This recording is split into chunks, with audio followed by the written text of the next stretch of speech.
सत्संग इंसान खुद में करता है।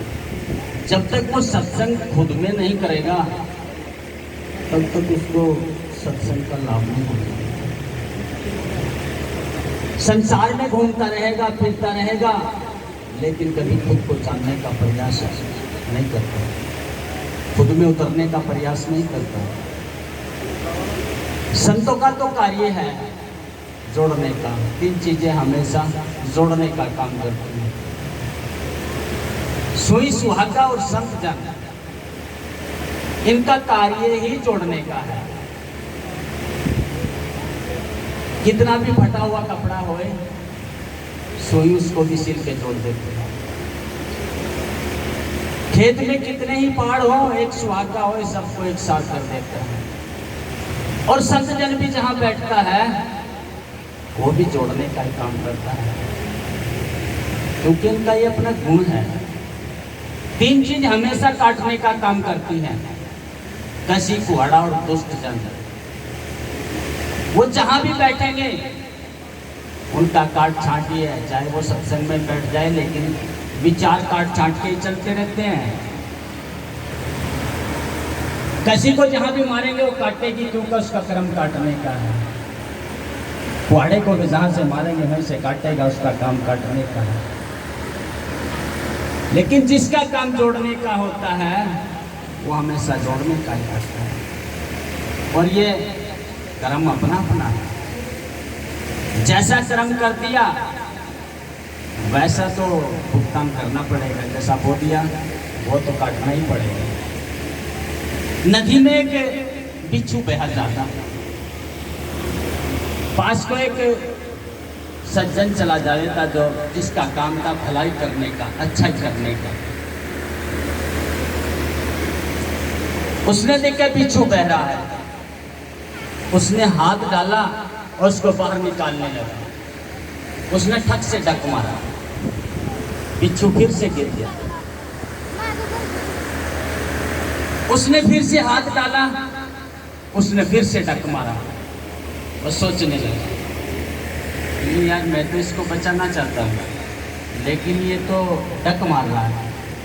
वो सोचने लगा, हो इसका तो कर्म ही डक मारने का है, इसका काम ही डक मारने का, ये डक ही मारेगा। तेरा काम भलाई करने का है तो इसको भलाई कर। उसने हाथ दिया और बाहर निकल दिया।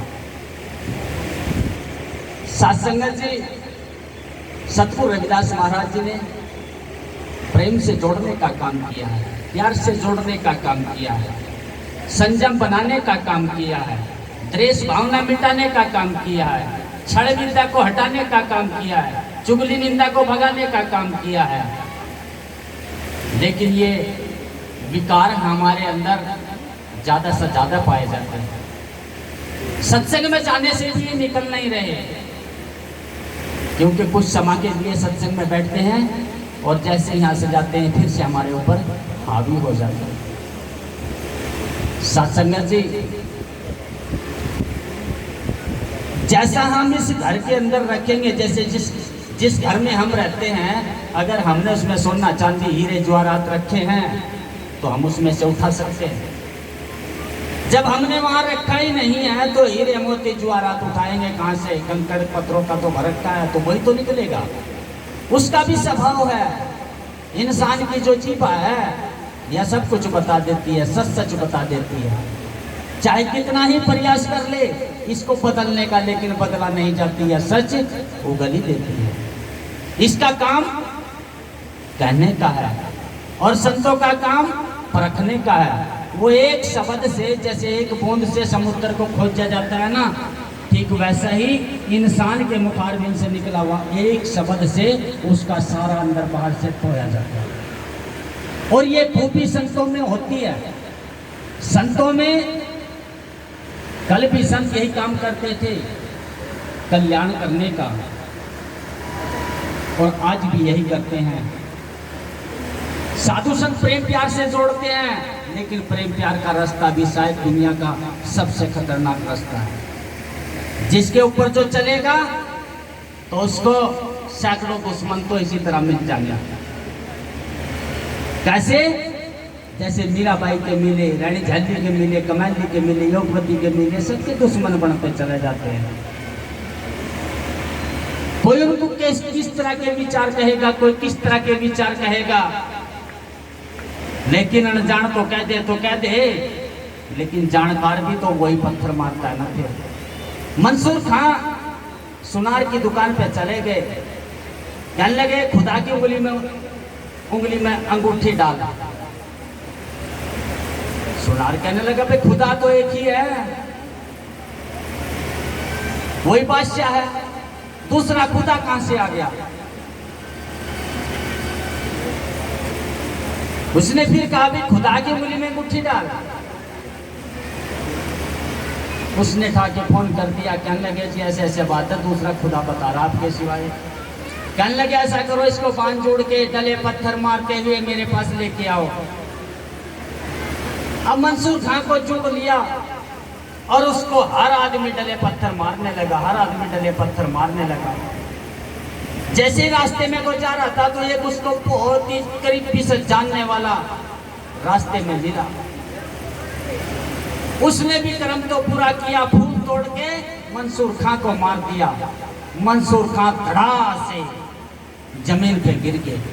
वो भाग कर गया, कहने लगे भाई एक बात तो बता, तेरे ये डले पत्थर मार रहे, तू इनके मारने से नहीं गिरा और मेरे फूल मारने से गिर गया। कहने लगे इनके डले पत्थरों से इतनी चोट नहीं लगी जितनी तेरे इस फूल से लगी। क्यों? क्योंकि तू तो जानता था ना, तू तो पहचानता है, तू तो उस राह का है, फिर तू क्यों नहीं जान पाया? तू भी तो इन जैसा ही बन गया ना।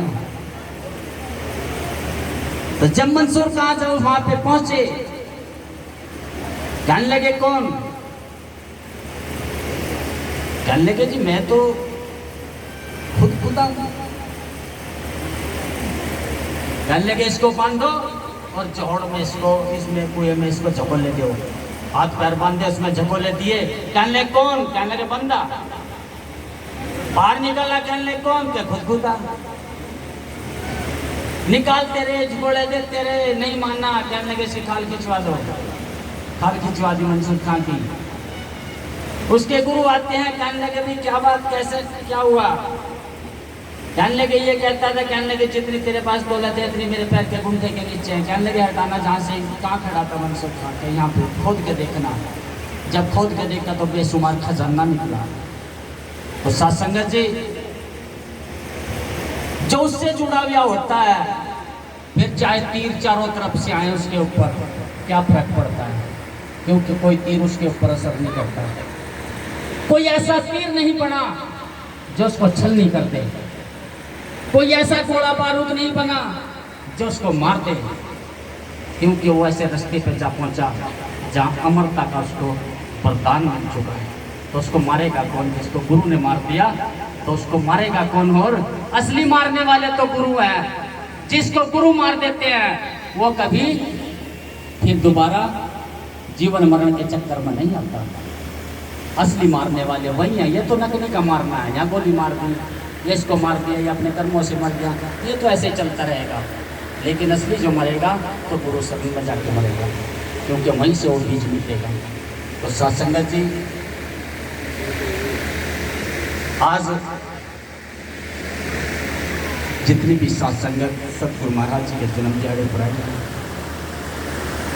सतगुरु महाराज जी से एक विनती करता हूँ सच्चे बादशाह, जो भी यहाँ इस दरबार में अपनी इच्छा लेकर आए हैं, मुराद लेके आए हैं, सतगुरु इस अवसर पर उनकी मुरादें पूरी करनी, उनकी झोलियाँ भरकर भेजना यहाँ से। सत्संगत जी, सतगुरु प्रेम प्यार में रहते हैं, वहीं वो बसते हैं। कहते हैं ना कि मुझे कहीं ढूंढने की जरूरत नहीं, मैं सत्संग में मिल जाऊंगा, क्योंकि सत्संग में वो प्रेम प्यार वो बसता है जहाँ सतगुरु बसते हैं। तो सत्संगत जी, बच्चे देने की जरूरत नहीं है, हो गया काम, वो तो मैं समझ गया था पहले ही।